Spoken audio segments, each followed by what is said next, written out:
Once again, it's on. Hey, it's Lorenzo, Ice-T Thomas of the Sports Brothers. Now time to talk to Miami Dolphins football. Well, Miami travels to New York to take on the winless Jets with hopes of extending their losing streak to 11 games. Miami will be looking for payback for last year's controversial ending where the Dolphins lost 22-21. You remember that game? The Jets were looking at a fourth and really long to the Miami Dolphins when an incomplete pass was reviewed by the suits in New York. Remember that? Not the refs on the field, but the suits in New York altered the call. The pass interference ruling went against Miami. The Jets went on to win the game. It's a division rival. It's payback. Two teams that don't like each other. In fact, the fans don't like each other either. So, honestly, you can throw the records out of the window. That's right. And then the Gase common denominator, the connection that makes this game personal.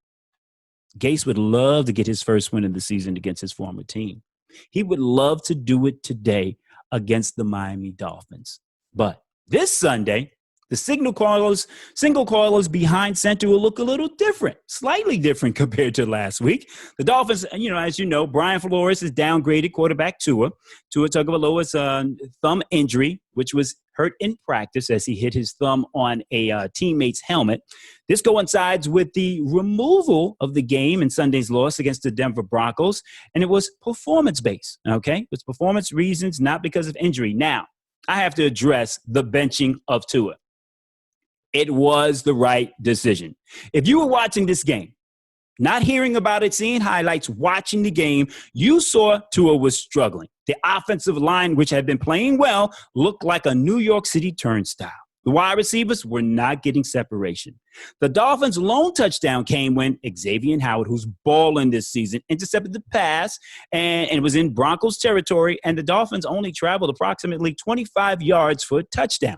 Outside of that, Tua was sacked 6 times, hit a few more, had 5 3-and-outs out of the 8 drives. With Tua at quarterback, the Dolphins only really had one successful drive that ended in a field goal. Now, people will say, let him finish the game.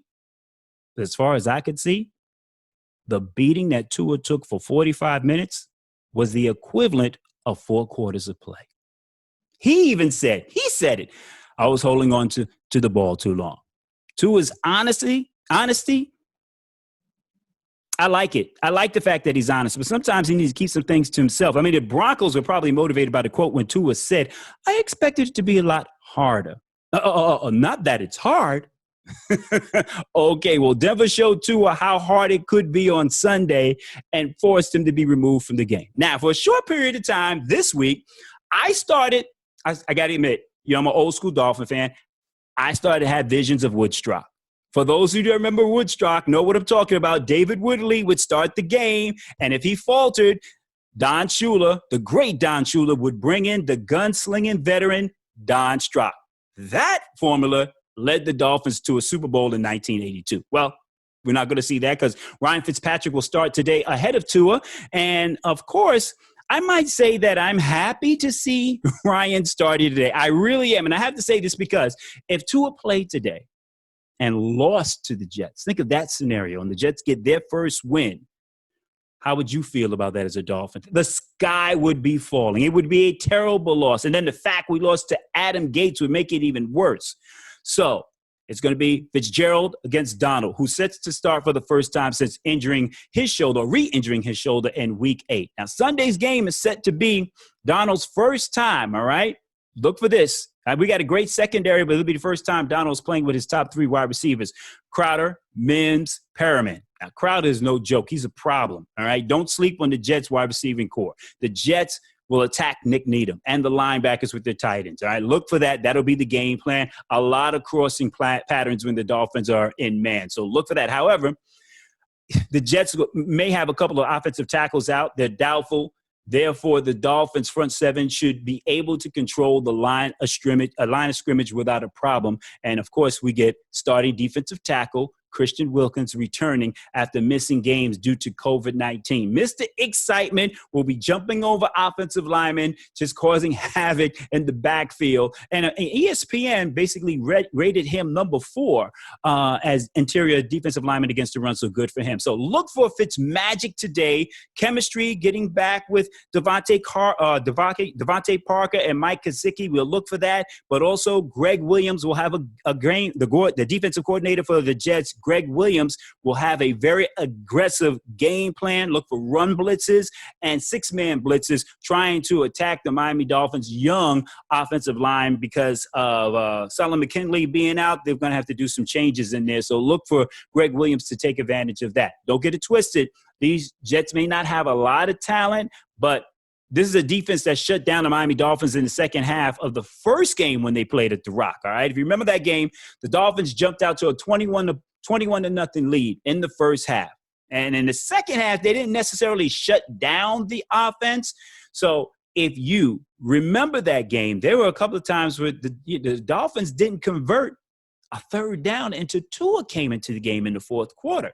So just don't sleep on this Jets defense, all right? They will probably be able to do some things to slow down the Miami Dolphins that only scored 3 points in the second half, and the Dolphins will have to do better in this game. Now, there are 6 games left in the season, and the Dolphins are in the mix for the playoffs, but the Dolphins will have to take it one game at a time, all right? Fitzpatrick is more than capable of beating the Jets on the road and moving the Dolphins' record to 7-4. And in this game, the Dolphins have to be able to run the ball. Now, Myles Gaston is back, all right? And the Dolphins will definitely need him to perform the way he did when he played the Jets the first time. Now, in the first game, he was catching passes out the backfield. He was running the rock. I think he had over 120 yards from scrimmage in total. Now, Fitzpatrick must get the ball in the hands of the backs out of the backfield. And let's try to get Malcolm and Breida in space when they get the ball. Now, I must say I'm hyped for this game. Yes, it's the Jets, but it is a division rival against a team we hate. All right? We want to see the Jets go winless. But then again, we don't want them to get Trevor Lawrence. In fact, I think if the Jets are the number 1 pick, Trevor Lawrence might stay in college another year to avoid going to the New York Jets. Yes, I said it.